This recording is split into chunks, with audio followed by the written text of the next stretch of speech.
welcome everyone to the April 2022, even though we're in the last day of March, meeting of the novice group here at the Houston Astronomical Society.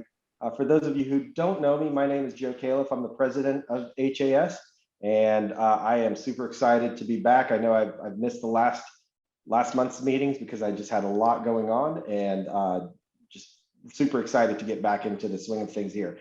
As I mentioned, for those of you who are just hearing about this, new members and whatnot, tomorrow, excuse me, not tomorrow, it's not Friday, today is Thursday. On Saturday at our dark site, should the weather hold, and right now the forecasts look really good, we're gonna have our Messier Marathon. And for those of you who are not familiar with a Messier Marathon or what a Messier object is in a brief nutshell, the 2-minute distilled version. Charles Messier, very famous comet hunter, from France several hundred years ago, was searching for comets, and in the process of scanning the night sky, found lots of other objects that looked like comets, could be comets, but were not. And so he documented, and other people helped contribute to this catalog, documented all of these objects. They're some of the brightest, most wonderful objects that you can observe in the night sky, so that he would not accidentally go back and think, hey, this might be a comet, let me continue to track it. So every year, there is a window of opportunity in March and April where all 110 of these objects can be seen in a single night. Now, it's very difficult to do that, but that's why it's called the Messier Marathon. People endeavor to try to get all of those objects in one night. So we originally had planned on doing this the first weekend of March, and unfortunately the weather didn't cooperate. And so our backup plan was to do this the first weekend in April. So Saturday, April 2nd at the HAS dark site, we're gonna give this a go. And look, you don't have to get all of the objects. If you're new to this and you're trying this and you know, just wanting to get your feet wet with, you know, kind of this, I call it the speed dating of visual astronomy, by all means come out. If you observe 10 objects, that's fantastic. If you get 20, even better, right? The idea is just to get out there and get some time at the telescope observing. So if you haven't had the opportunity yet to get your dark site certification completed, please go to the website, log in, go to the observatory page and start your training there. Chris Ober will get an email to identify who's completed that, get you set up in the system, and then you should receive an email that gives you the directions and the gate code to the dark site, and we hope to see you there. I think based on the response we're anticipating, I'm gonna send an email out tomorrow. We'll probably have a caravan from somewhere in Columbus, maybe the Walmart or the Whataburger, and you know, for people who've never been to the dark site before, and we'll all kind of head in at a prescribed time. So I encourage you, if you're not going to be volunteering at the George Observatory or any other places like that, please consider coming out and joining us there. So I just wanted to have that shameless plug. All right, and with that, I wanted to introduce tonight's guest speaker. Many of you have heard the name Chris Morrissette. Chris is becoming a very common fixture at many of the astronomy clubs here in the Houston area. And we're certainly excited to have him as a member of the Houston Astronomical Society. Chris's journey is a really interesting one. Chris, when did you get started in astronomy? Just a few years. I started at the end of 2019. 2019, okay, I was gonna say, it wasn't too far back. And Chris, I remember talking to you and you're saying, hey, look, I'm looking at telescopes and things like that. So Chris's journey from a very beginning amateur novice to where he's at today is a really interesting one, and I'm really glad that he's sharing his experiences and kind of demystifying the entire process along the way. So you know, as many of you know, we're transitioning from winter to spring.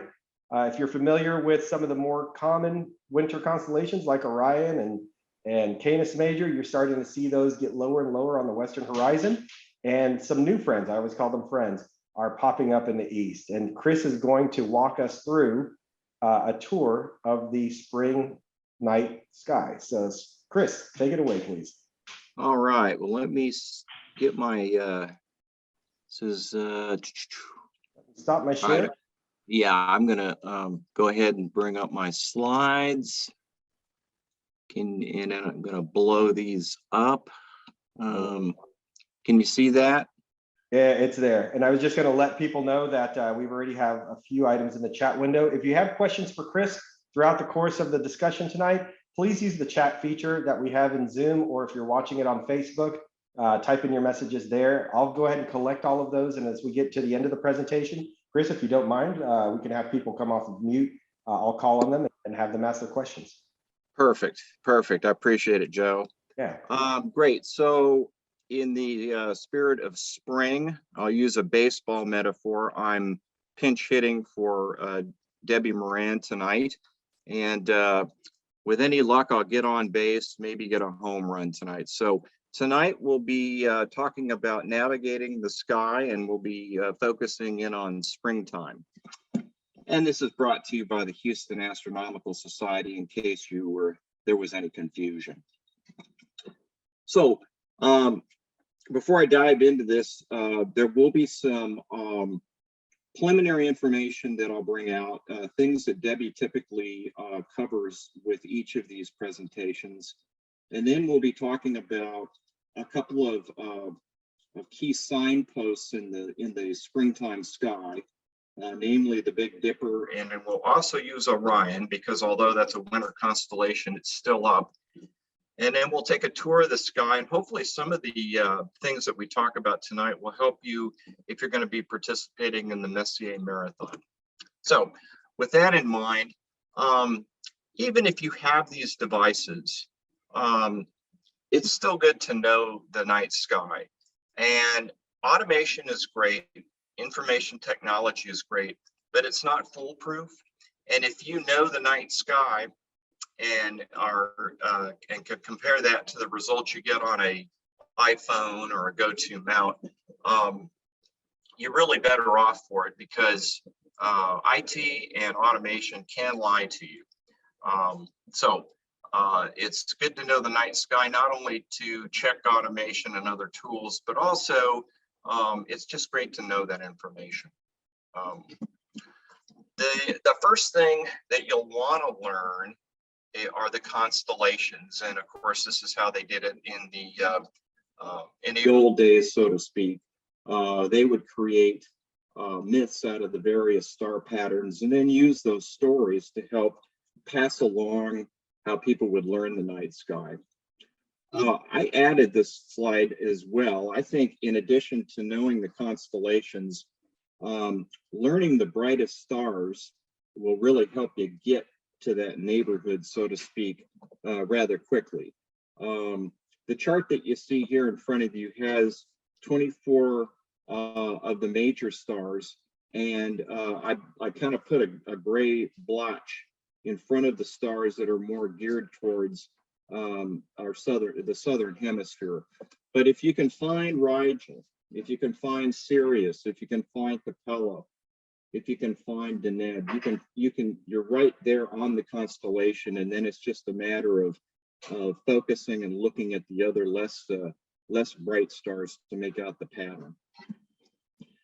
Debbie always presents these books in the sessions that she gives, and I've always meant to pick up these books and read them. I just recently figured, hey, if I'm giving this talk, it's a good opportunity to get the books. So I did pick these up. These are books that H.A. Ray has written, and these books are, when Debbie describes it, she makes them sound, maybe she didn't mean to do this, but they sound almost like children's books, and they are geared for ages 10 and up. But in looking through these books, there is some really dynamite information that is wonderful for people that are new to astronomy, and it is a really good resource. So the first book that she's got here on the list is Finding Constellations. This is a very good book. It presents a very easy, straightforward way to learn the constellations. And in the other book, The Stars, this is absolutely fantastic. It has a full set of maps for any particular year and any particular season. And I'll be covering these signposts, the Big Dipper and Orion. I'll give you a few directions that those two shapes can point you in. But this book right here really has a full array of where the signposts, not only the Big Dipper and Orion, but other signposts can point you and help you really find your way around the night sky. So this one's just awesome. I can't say enough good things about that. As I mentioned earlier, with the constellation book, here is a picture from that book. One of the things the author does is the author will take the traditional shape of a constellation that's given in many references, and then he's added some and taken out some lines between the stars. So the star pattern itself has not changed at all, but some lines have been added to provide a little bit more description and a little bit more familiarity with the object. And the one in particular is on the right-hand page on the bottom. I think that's Cetus, the whale, and you can see on the left there is an object there that isn't very apparent that it is a whale, and on the right, by adding in a few lines between some of the stars, the shape becomes very familiar. So the author does a great job of simplifying those and giving them names that are more familiar to us, as opposed to Greek or Arabic that may reference a constellation of yore. And then on the, this is what I was talking about with the star book. There are a full set of these sky maps, and the way he has arranged these in the book, he has arranged them and created an index so that you can basically go to any time of the year and find a map that will give you something that you can use to go out and navigate the night sky. So it's a really wonderful resource. Now, since I've got the podium tonight, I thought I'd throw in my own preference or something that I found of value. The Deep Sky 600 map is this map that I bought a while back on Amazon. And I really love this thing. This map right here is basically it's a picture of a flat, rectangular map of the celestial sky. And it's got the constellations, all the major stars, a lot of the minor stars, the ecliptic, the celestial equator, all of the neat stuff that you need.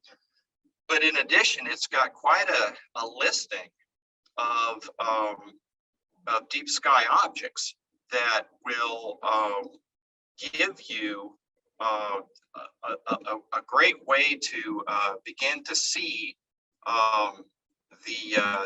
where these various objects lie. Excuse me for just 1 minute.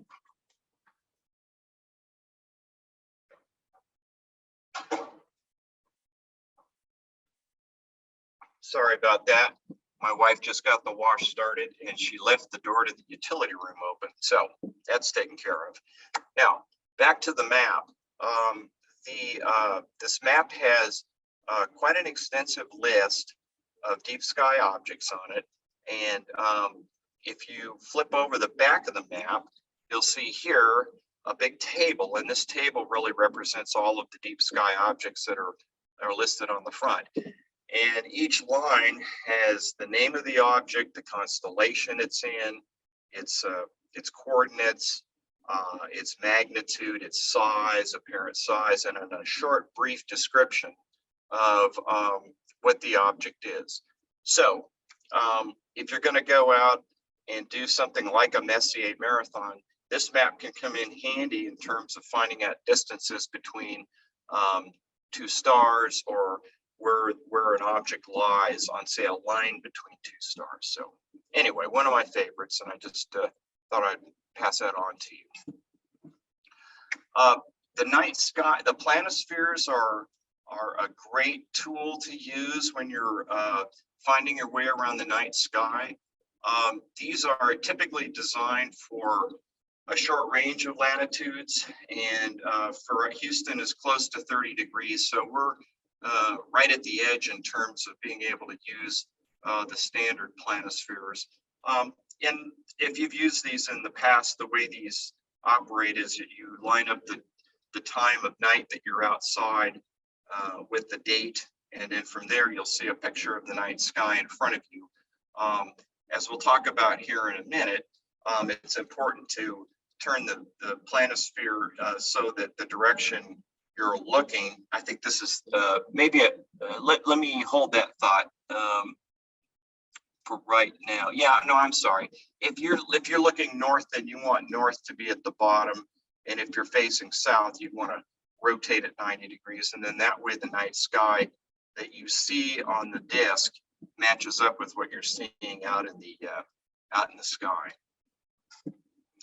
Other resources that are really good, Sky and Telescope magazine has an excellent monthly star chart, as well as a listing of things around, regarding the planets and other things of interest. So if there's a meteor shower or things like that, there are some, it's a really nice resource. And if you've got a subscription, you'll see that each month, and it's a very handy page or two that you can use to navigate the night sky.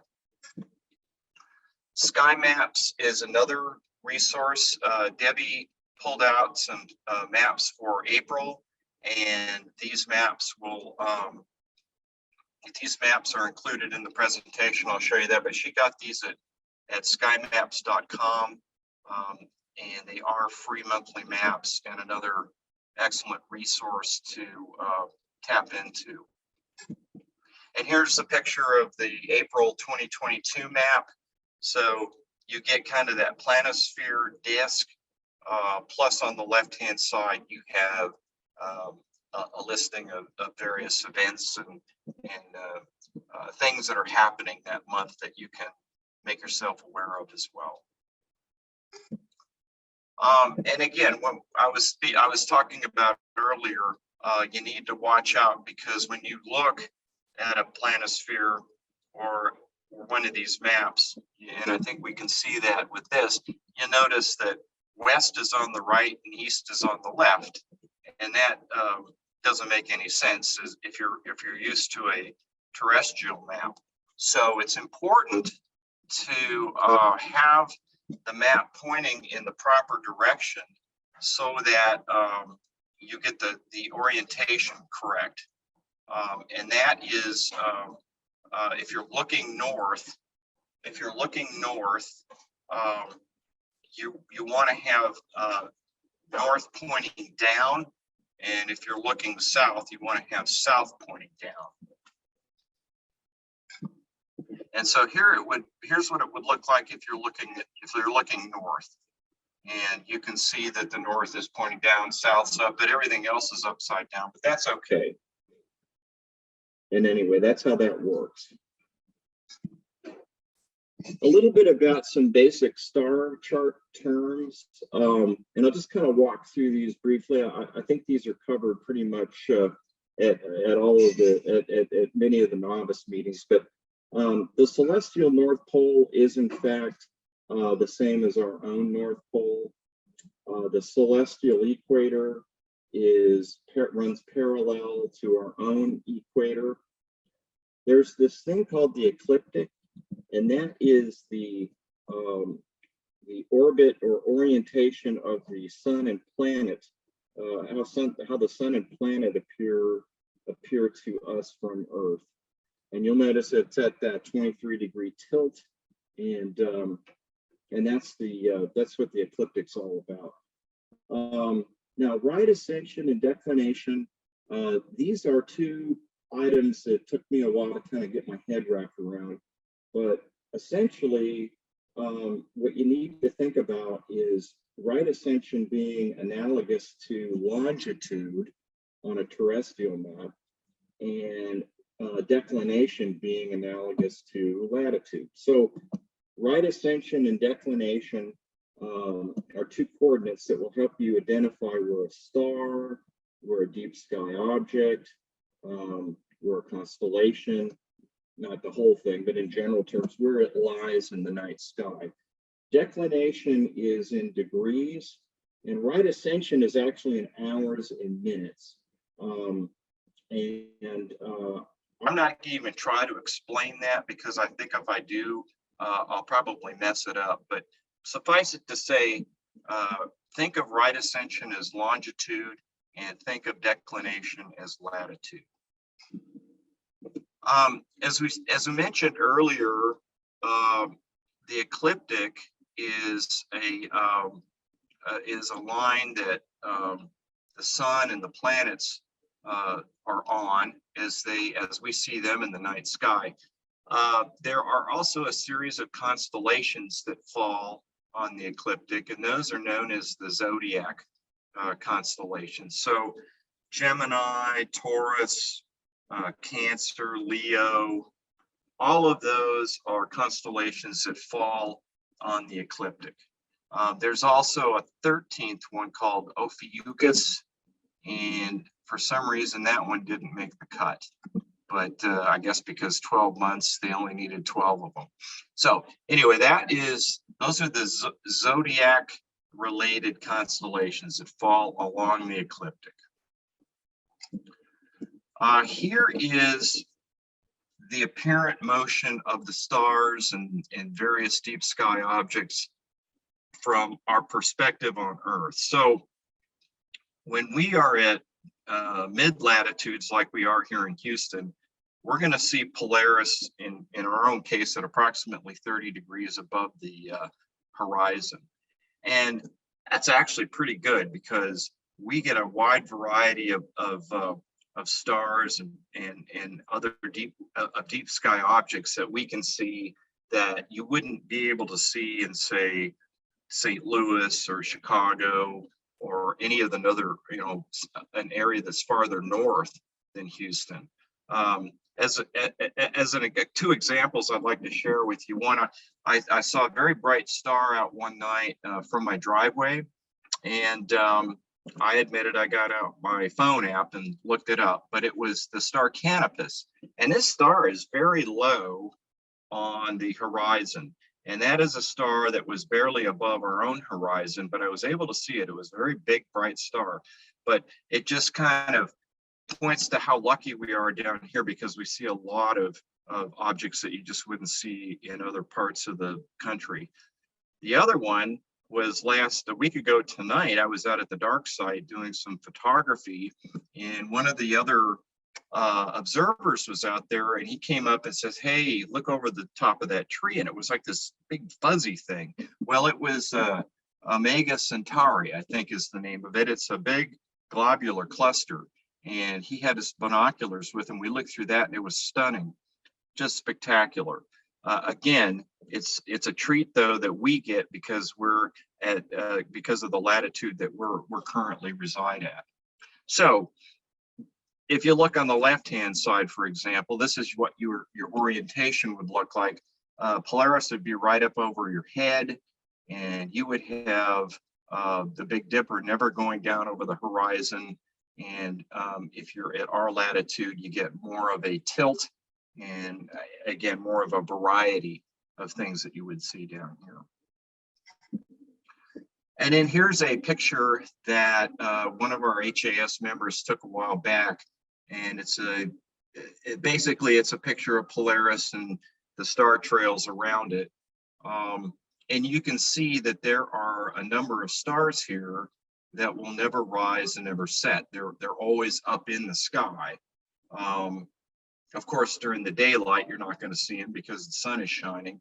But as we progress through the year, different parts or the star's orientation or altitude in the sky will change because we'll be getting daylight and nighttime at different times, and the stars will be up in the sky, appear to be up in the sky at different positions throughout the year. But this is just an illustration of how stars close to the to Polaris will never rise and set. And Polaris is a really important star for us to get to find and to get used to, because it really sets the orientation for how we're going to find our way around the night sky. And here's an illustration out of one of H.A. Ray's books showing how you can find Polaris. And the key thing here is to find the Big Dipper, and the Big Dipper is very easy and recognizable to find. And if you can find the Big Dipper by using the two stars on the end of the bucket and going up out away from the top of the bucket, you'll eventually run into Polaris. And this is kind of the signpost quality, if you will, of the Big Dipper. Here's what it would look like on the Alaska flag.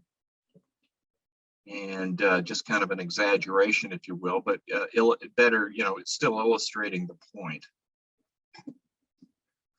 And then here's the Big Dipper as it rotates around Polaris and where it appears in the night sky during the various seasons. So as I was talking about earlier, while stars that are within 30 degrees of Polaris never rise and set, their position in the sky changes because we're actually viewing the stars at different points in their rotation. So this is what you see, what we'll see in spring in the early evening, or well, actually later evening. That this is what you'll see in the upper left-hand corner is the position of the Big Dipper relative to Polaris. And again, I was shooting a target out at the dark side last Thursday, so it was near the Big Dipper. When I first started out, the Big Dipper was more in the winter position, and then I'd say around 10, 11, maybe midnight, it actually got to that 12 o'clock position that you see in the upper left-hand box. So just a little trivia for you, a little Big Dipper trivia. And then again, I kind of got a little bit ahead of myself, but you know, there are many circumpolar stars, again, stars that never rise or set, and stars that are within 30 degrees north of Polaris, from our vantage point, will never fall below the horizon. And that's going to change if you go down to Mexico or you're in Singapore.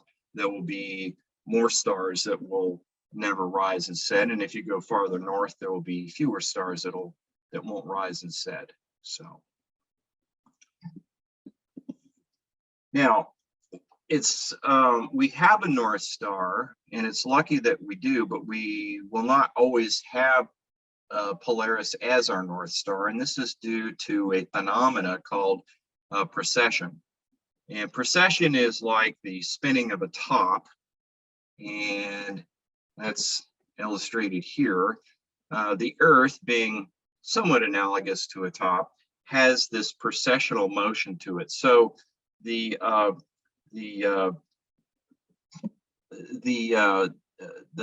spin, the axis of our spin is actually going to circle around in a precessional circle, and that circle takes approximately 25,000 years to complete one revolution.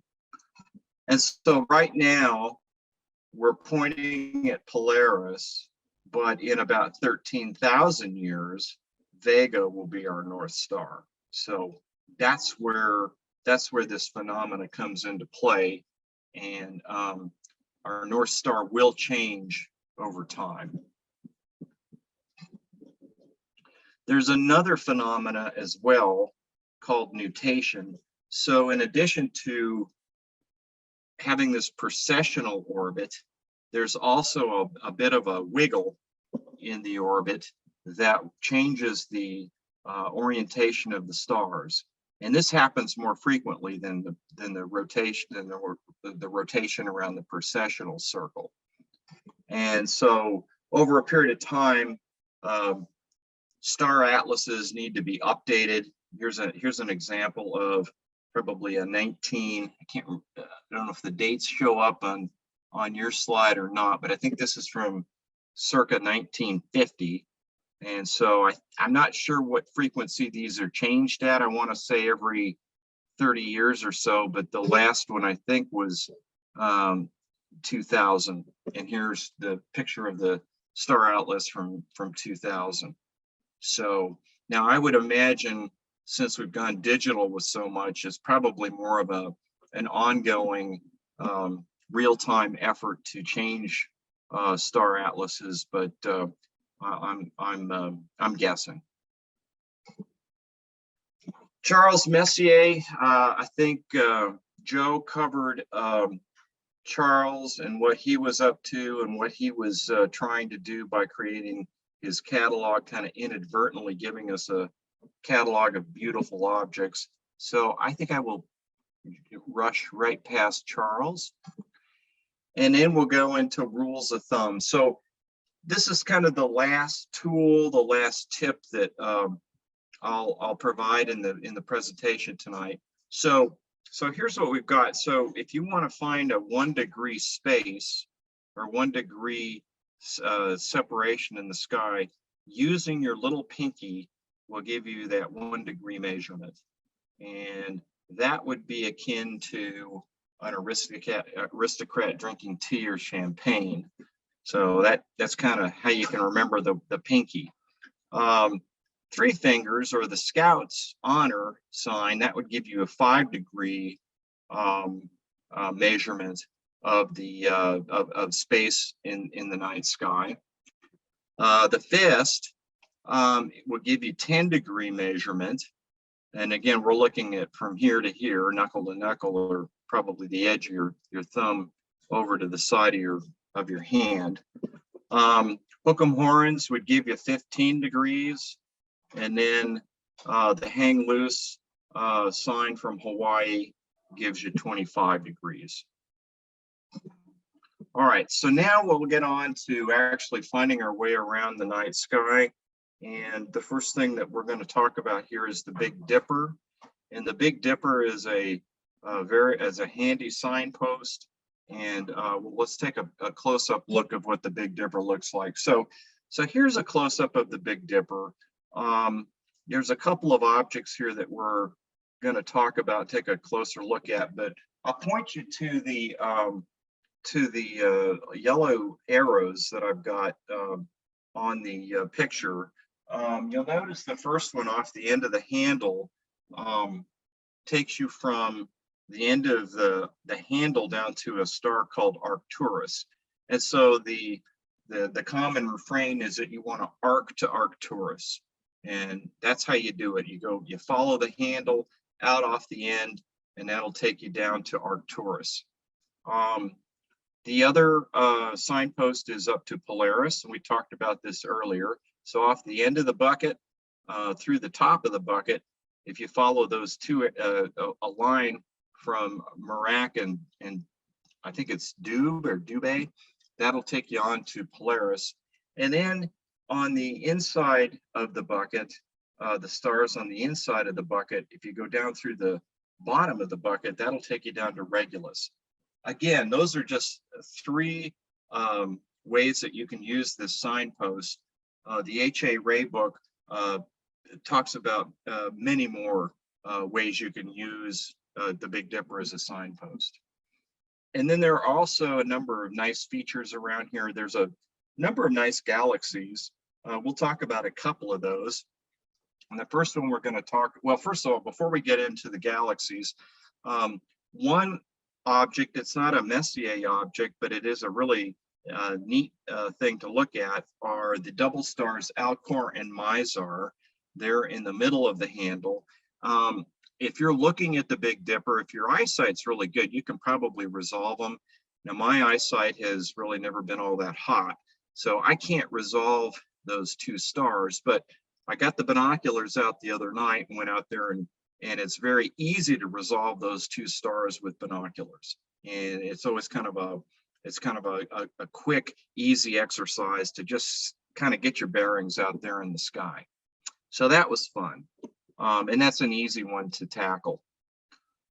We're going to talk about M81, which is a spiral galaxy and a very spectacular galaxy.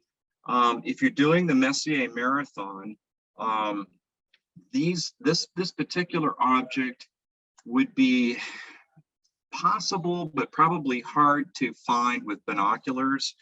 But if you've got anything like a 8-inch Schmidt-Cassegrain telescope or an 8 to 10-inch Dobsonian telescope, you should be able to find an object like this without too much trouble. This object is about 3.5 degrees away from the Big Dipper handle. Now I've got written here southeast, but depending on the orientation of the Big Dipper, if you think about it, think about it being under the handle. So about 3.5 degrees under the handle of the end of the Big Dipper.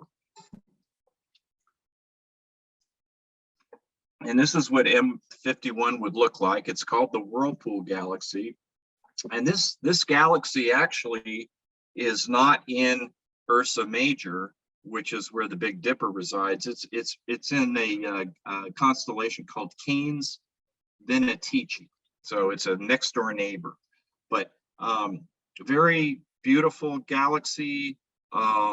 You'll notice that there's a small companion galaxy, that's NGC 5195 off to the lower left. And it's thought that the spiral structure of M51 was actually created by an interaction or close encounter between M51 and the smaller companion galaxy.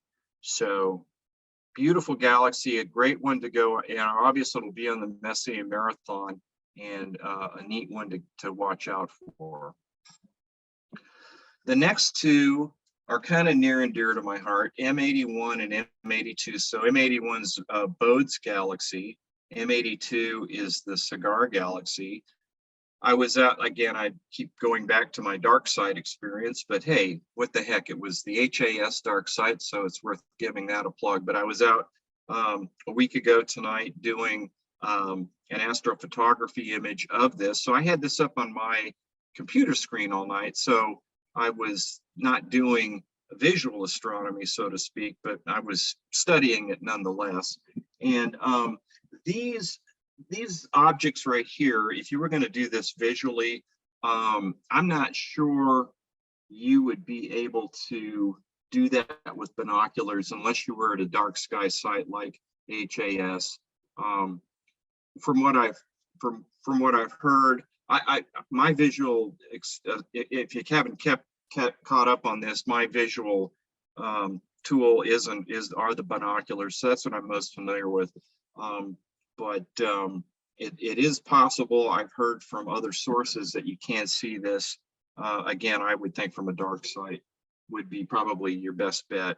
But again, 8 to 10 inch Dobbs, larger telescope should not be a problem. Now, there's a really cool story behind the Cigar Galaxy, which is the galaxy that you see over here on the right. These two galaxies had a relatively close encounter here in their past, and the gravity from that close encounter deformed M82, and as a result, not only deformed the galaxy, but also created or increased the rate of star creation about 10-fold due to that gravitational encounter. And if you look real closely, you can kind of see a red crease, and there's all kinds of activity going on in there.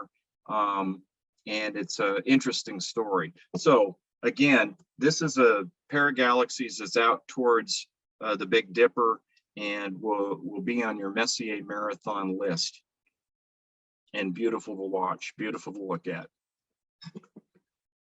Okay, so we've looked at a couple of objects up near the Big Dipper. Now we're going to begin to use the Big Dipper as a signpost to allow us to navigate around the night sky. So our first move is going to be to Arcturus.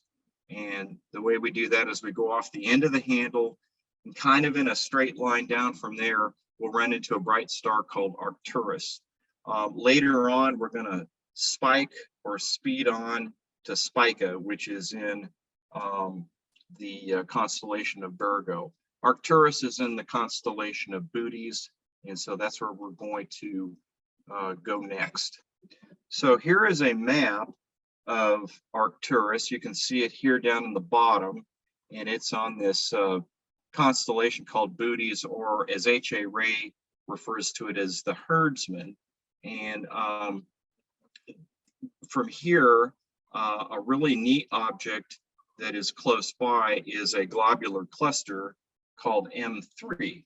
M3 is right here. And if you were going to navigate to this, what you'd want to do is you'd want to locate Arcturus, and then you would want to get some measurement from Arcturus out towards in the direction of M3. Now, what I typically like to do is pick two bright stars and see where an object might fall out on that line. Is it halfway between two stars? Is it a third of the way? So on and so forth. And in this particular case, your best bet here might be to look at the end of the Big Dipper and Arcturus and say to yourself, M3 looks like it's maybe a quarter of the way between those two stars. It's not exactly on a line between those two stars, but it's kind of close. And so M3 is not in Bootes. It's in this other constellation, Canis Minor. So it's close by, but it's in a neighboring state, so to speak. Now, M3 is a beautiful globular cluster. It has approximately 500,000 stars in its collection there, and it resides about 33,000 light years away from Earth. And the odd thing about this cluster, it's not in the galactic plane like other deep sky objects are. It actually resides up in the halo of the galaxy, which is pretty unusual. Now, my understanding is that you can view this with binoculars. Again, the larger telescopes will allow you to see this fairly easily with pretty good detail.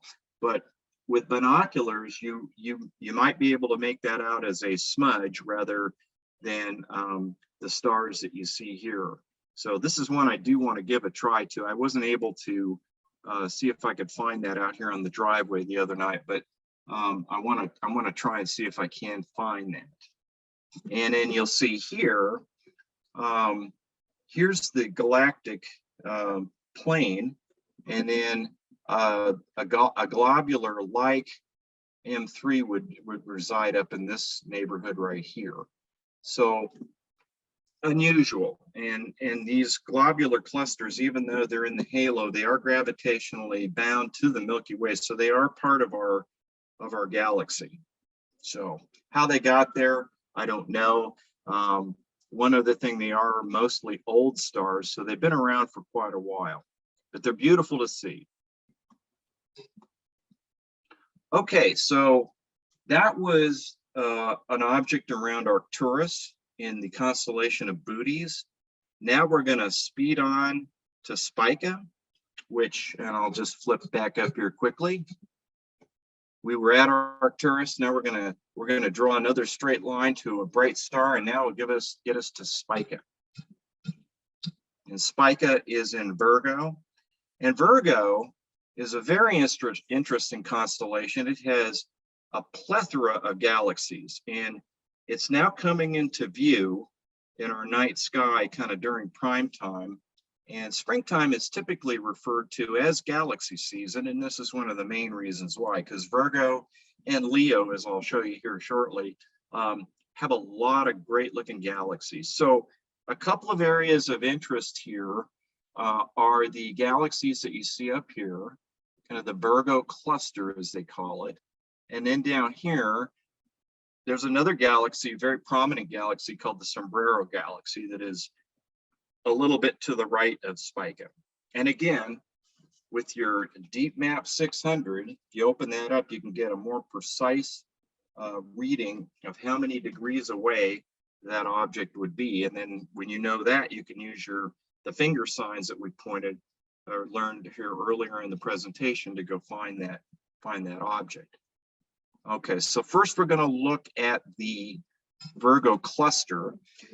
And what you see here is a picture of, actually, I think, and I've looked at some other pictures. I believe what we're looking at here is Markarian's chain, which is a famous view of several galaxies that form quote unquote a chain, and they're actually part of the Virgo cluster. Now these galaxies, I would be very doubtful you could see with binoculars. I think you would need a larger telescope or a smaller telescope at a dark site to really be able to see these, but they're very beautiful. And again, this Virgo cluster is really holds a treasure trove of objects to view, and springtime is the time that we get to see those. The Sombrero Galaxy that I mentioned earlier is a very distinct edge-on spiral galaxy, and it is in Virgo, constellation of Virgo. Again, here you could probably see it with binoculars, but it would be a tough chore. Really a larger telescope would be something that you'd want to have in order to view this. But it's a beautiful galaxy. It's got a very distinct bulge in the center. That's kind of its claim to fame, and it looks somewhat like a Mexican sombrero, hence the name. So very, very cool object, and it should be on your Messier list. Okay, so we've started out at the Big Dipper. We looked at some objects around the Big Dipper, and then we used the Big Dipper to navigate to other parts of the sky. And when we were doing this, we were looking north, generally speaking. Now we're going to turn around and look south, and we're going to use Orion as a signpost as we're looking looking towards the south at the night sky. Now, Orion is a winter constellation, so it is beginning to get lower and lower in the night sky. However, in the early evening, it's still up high enough to see, and there's some great places that you can navigate from Orion to, as well as some great objects within Orion itself. So here is a map of kind of a signpost diagram of Orion and how it can get you to other places in the night sky. So by using the stars in the belt, you can go one direction towards Aldebaran, which takes you to Taurus, or you can go the opposite direction to Sirius, which will get you to Canis Major. And we're going to go to both places here shortly. You can also go from Rigel to Betelgeuse and follow a line to Castor and Pollux, which are Gemini. And then using the shoulders up at the top, you can go left to Procyon, which is Canis Minor. And Canis Minor is basically Procyon. I haven't been able to make out any other stars in Canis Minor, but Procyon's very big, bright, very apparent.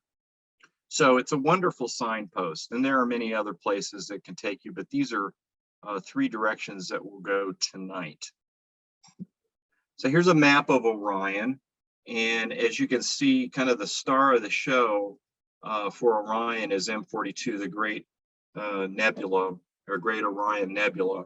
And I spent many a night with Liz out at the George Observatory. We pulled up rather Liz has pulled up some gorgeous shots using our telescope and camera, and we've had some really wonderful conversations with the crowds. They love seeing it. It's a beautiful object. So let's look at that a little bit. So here is a picture of Orion and the constellation, and right down here below the belt is the sword, and that's where we find the Orion Nebula. And then here's a view of what the Orion Nebula would look like from the Hubble Space Telescope. Very beautiful, very detailed, very colorful. And then here's a picture that our own Don Sully provided of the Orion Nebula. This is actually close to the type of pictures that we've been, or the type of display we've been able to show out at the George Observatory. So very close to what we are able to show the public out there, and very beautiful object. And this object is an emission nebula, and its claim to fame is it's the closest area of massive star formation to Earth. And I think Liz has heard me say that probably more times than she cares to admit, but that's kind of its claim to fame. And you can easily see this one with the naked eye, and with a pair of binoculars, it's beautiful. You won't see the cloud and the nebulosity to this extent, but you'll see a lot of the object. And so that's a wonderful image, wonderful picture, and it's a wonderful object to share with the public and for you to see when you're out there doing the marathon. It's just gorgeous. Now here's a picture of the nebula on a shorter exposure. And the reason for showing this picture is when you reduce the exposure, you can actually reveal 4 really bright stars in the core called the trapezium. And that's what we're seeing right here. And these 4 stars are responsible for a lot of the glowing, if you will, of that cloud of the nebula. So that's just kind of a neat feature there that you wouldn't see if you had a long exposure picture. Okay, so Orion's got many other objects. We're just going to cover M42 tonight, though.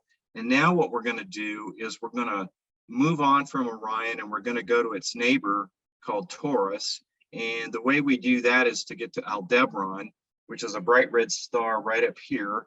And then we use the belt to point a line to that star.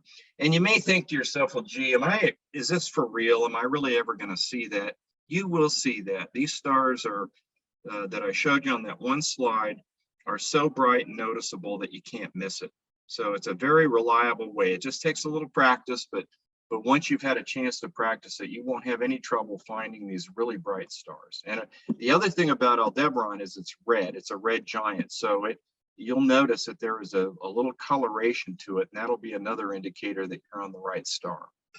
All right, so we're gonna go over to Taurus the Bull, and we're gonna start out at Aldebaran, and then from there we're gonna go to Hyades, which is a star cluster that kind of makes up the head, if you will, of the Bull.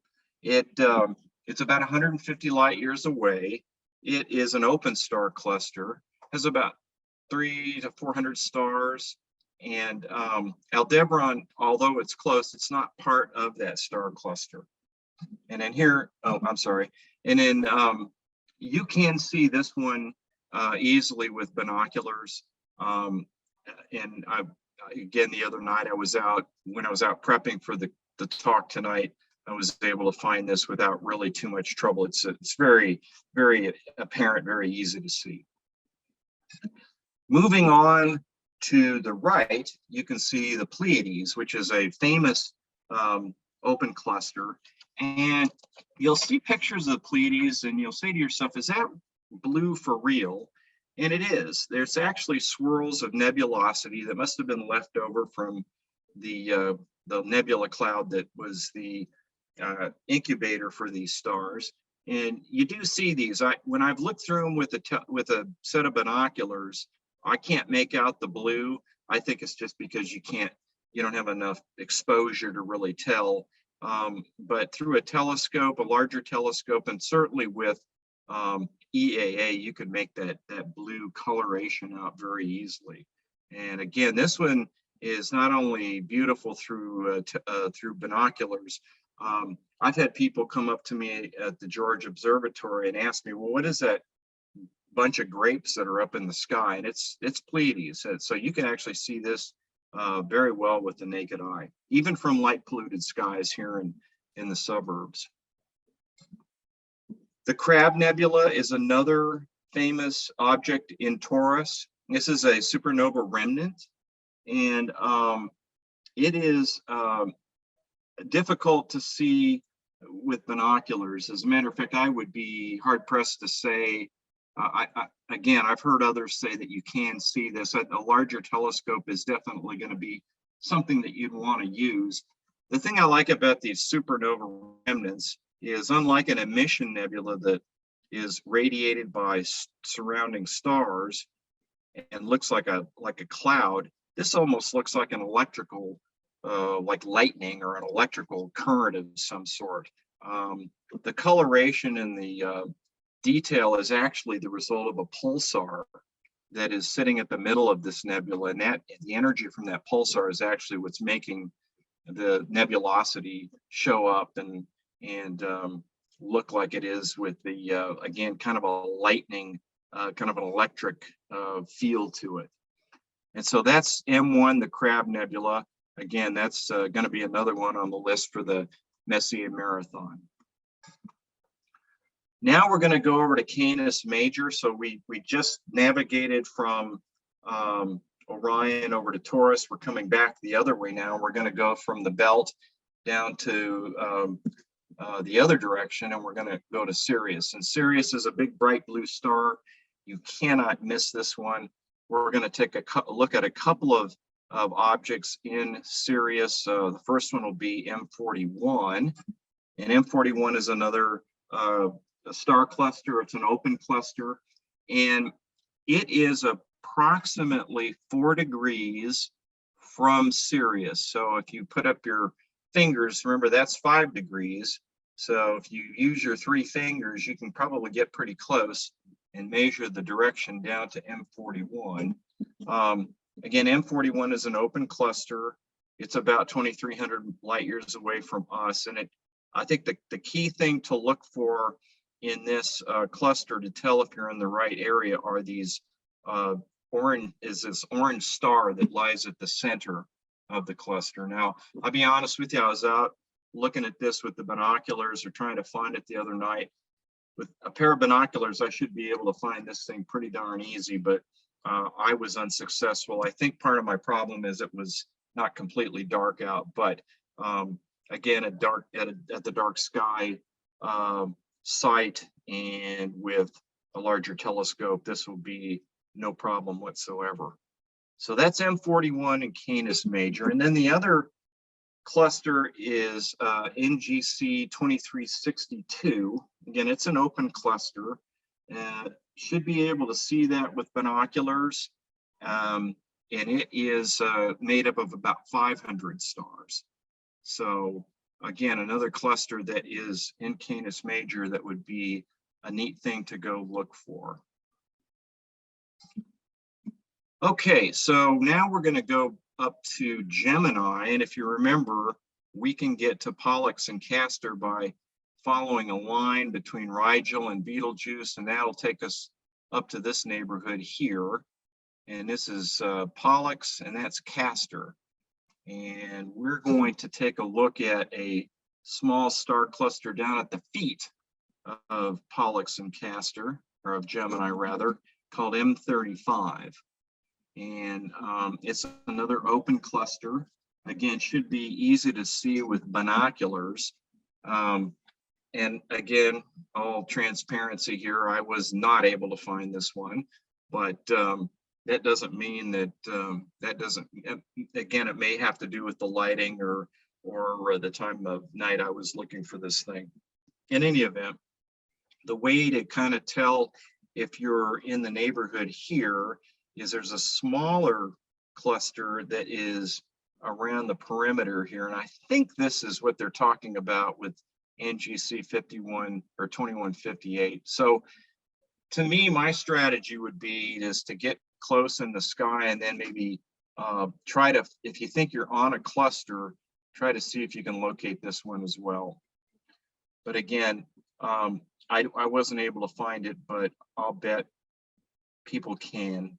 It should be relatively straightforward to find. Here's another picture of M35 and NG with NGC 2158. And I think this is the one they're referring to over here. So very nice. Going back, we go back up to Orion and we go over his right shoulder, we get to a constellation called Auriga, and Capella is the big bright star in Auriga, and that's how you can find Auriga and kind of make out its shape. There are 3 star clusters here that are worth noting. M36, 37, and 38. And here are some pictures of the three, kind of give you an idea of what to look for when you're looking up in that part of the sky. Excuse me. And here is another picture of M37. So it's got about 500 stars in it. And it says this cluster contains at least 12 red giants. So that's the kind of the key thing to kind of look for to kind of help see if you're in the neighborhood. Now we're going to go on to Cancer, which is kind of to the east of our friends Gemini. And one cluster that we're going to look at here is M44. Now, I did find this one last night, so touchdown for Chris. And the way I found it was, I looked up in the sky and I found Regulus in Leo. And I drew a line from Regulus to Pollux, which is this one right here. And M44 is like on the midpoint of that line. And by using that methodology in my trusty binoculars, I was able to find the Beehive Nebula. So this one is eminently doable, very pretty, many stars in this, about 200 to 350 stars. And even though I had to use binoculars in light polluted skies, I'll bet dollars to donuts if you're out at the dark site, you could find it easily with the naked eye. So we're coming into the home stretch here. We're going to go on to the next constellation over from Cancer, which is Leo, or Leo the Lion. Now, Leo has many galaxies as well, and two of its more famous galaxies here are M65 and M66. It is possible to see these through binoculars, but again, I would hazard to guess you'd really need one of the larger telescopes like 8 to 10 inch Dobbs to really get a solid detailed view of these. But you know, with you now using EAA, you could find these. And I actually last spring, I was able to find these two using a 2-inch telescope using some EAA. So that was kind of exciting. I never saw a galaxy before. So these are the first two galaxies that I've ever seen. And then if you bring your field of view back, you actually see what they call the Leo triplet. So that's M65, M66, and NGC 3628. And again, very impressive, beautiful set of galaxies, and you know, ones to really look out for and find tomorrow, or I'm sorry, Saturday night when y'all do the Messier Marathon. They're very gorgeous. So this is a picture that Debbie had in the slide pack of the Lowell Observatory outside Flagstaff. Flagstaff is one of the first dark site cities in Arizona. And I'd like to share my Arizona dark site story with you before I wrap up.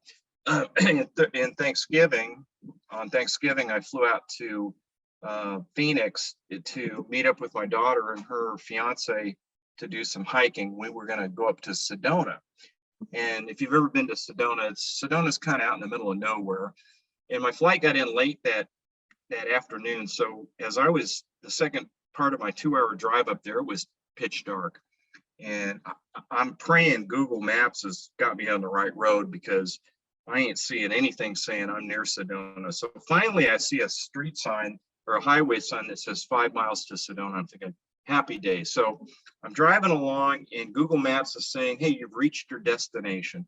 Well, I'm looking around and there's like a few dim lights here and there, but I ain't seeing any residents in. So I hook a U-turn, I go back, I go down this one street, that the hotel's not there.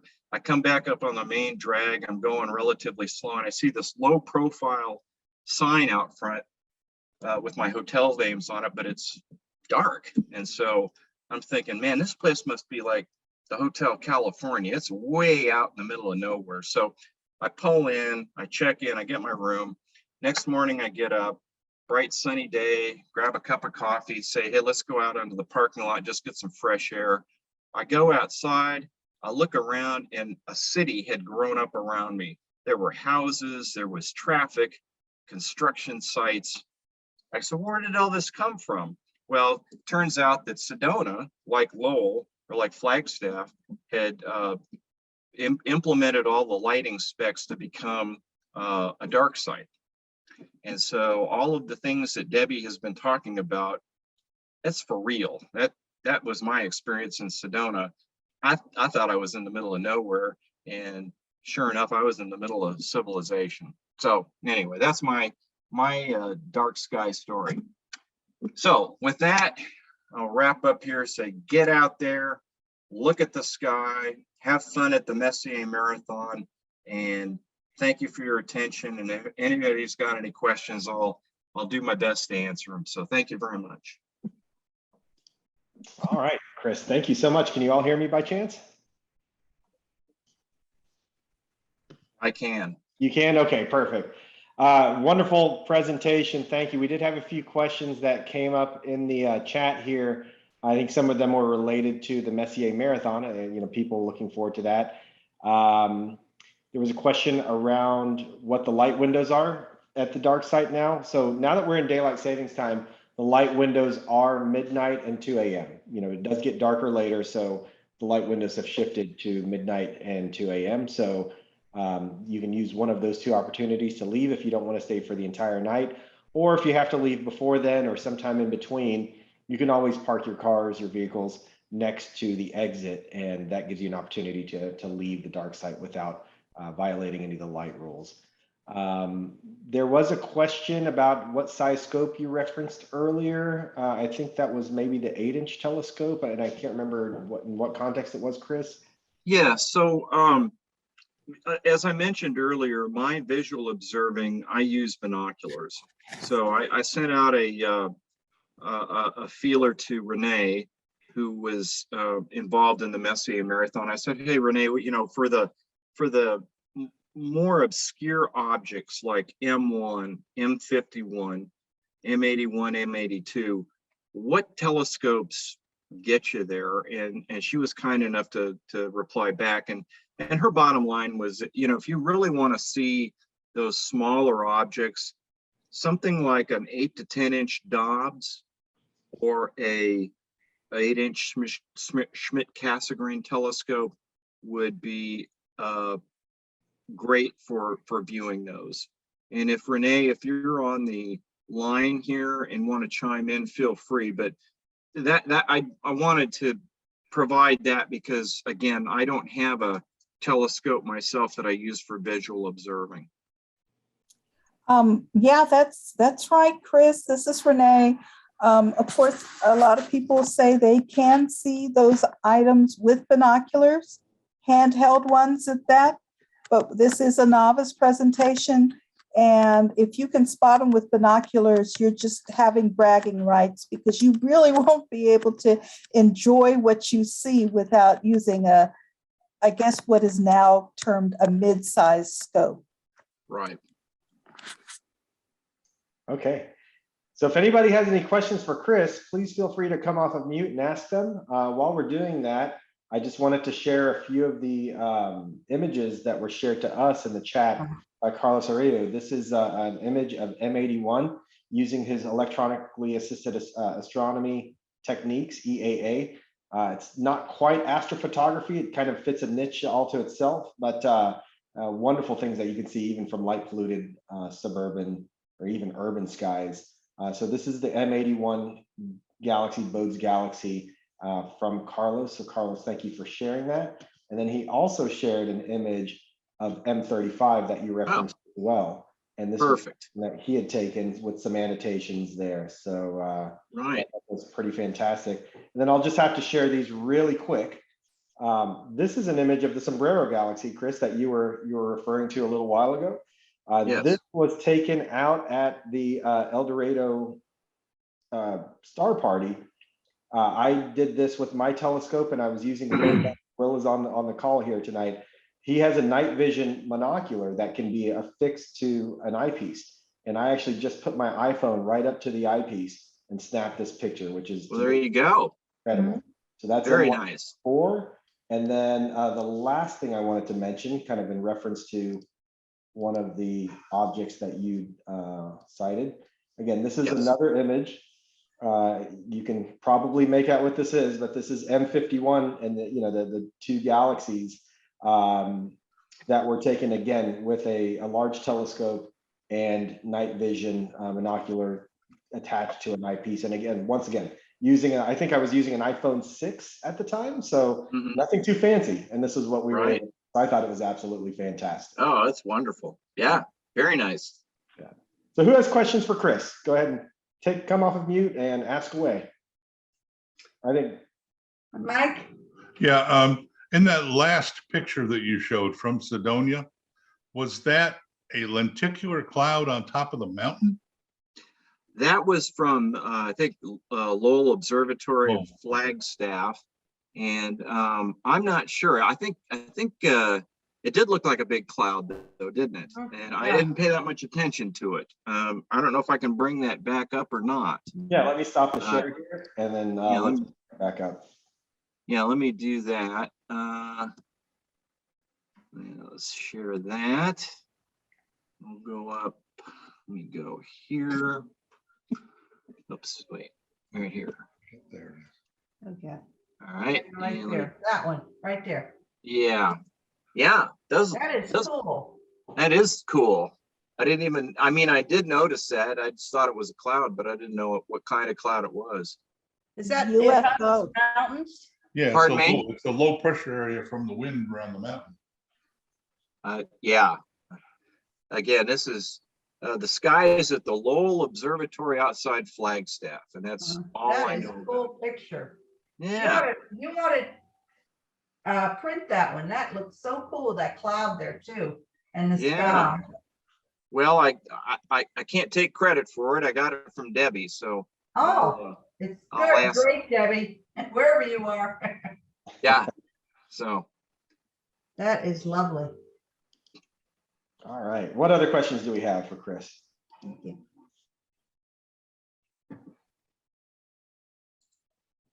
While we're waiting for that, I know many of us are at the mercy of the weather when it comes to our astronomical endeavors.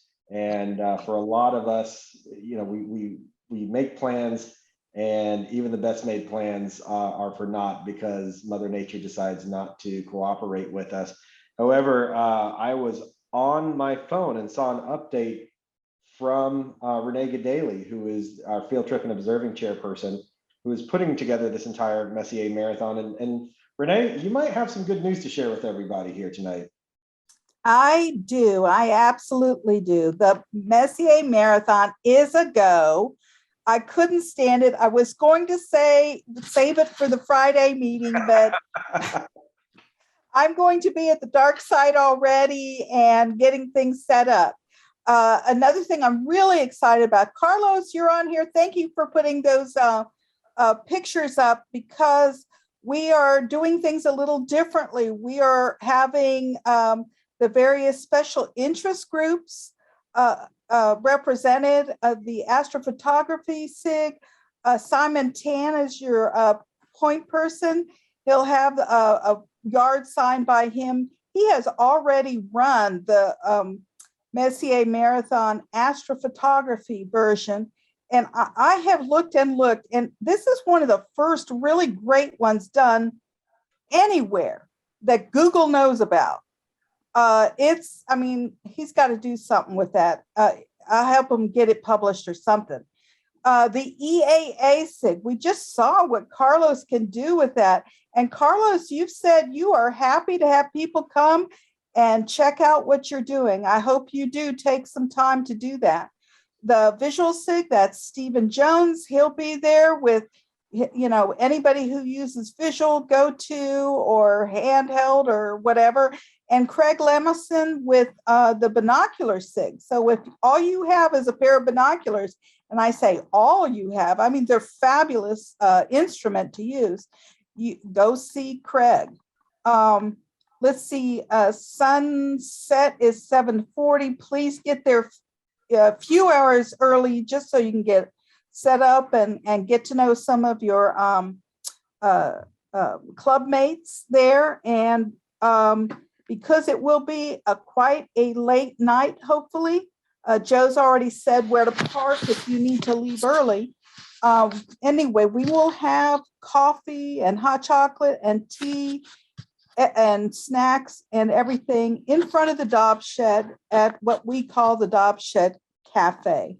So I am so excited that this is working out. I can't believe it. So maybe well, that's enough. Enough said. Renee, I kept my fingers crossed that the weather would break for us on Saturday, and originally it wasn't looking too hot, but the forecast keeps getting better and better. So, barring any really major changes, I'm hoping I see a lot of the folks that are on this call here tonight out at the dark site. But remember to get your dark site certification completed in plenty of time so that Chris can review all of those. Chris Ober, who's our observatory director, can review those and then send out the appropriate information to you all with directions and whatnot. Now, some of you have asked, has the gate code changed since last year? And as of yet, it has not. So we're going to be going through that gate code change in a few weeks. But as of now, if you have been dark site certified, you have the gate code, you've been coming out, or if you haven't come out, the gate code that you received last year should still be valid, is still valid for you so that you can come out there. And again, we'll probably send more updates around where we plan on meeting if this is your first time coming out to the dark site. So perhaps we can caravan in and you won't have to make the last part of that trek by yourself. So Renee, thank you so much for putting this together. I'm super excited about it. I'll probably be doing more socializing while I'm out there than marathoning, but I'm super stoked to that this is actually happening. So looking forward to it for everybody. And also, if you haven't had an opportunity to renew your membership yet, there's still a little bit of time. We're coming up to the end of the grace period. So please get those renewed as soon as possible. And that way you can continue to enjoy all the benefits of your HAS membership, like access to the dark site and whatnot. So really appreciate that. All right, any other questions for Chris?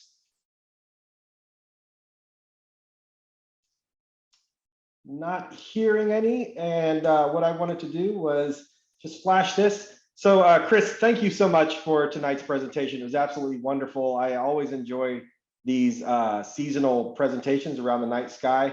For me, it is truly a measure of transition in the years when I see different constellations up in the night sky.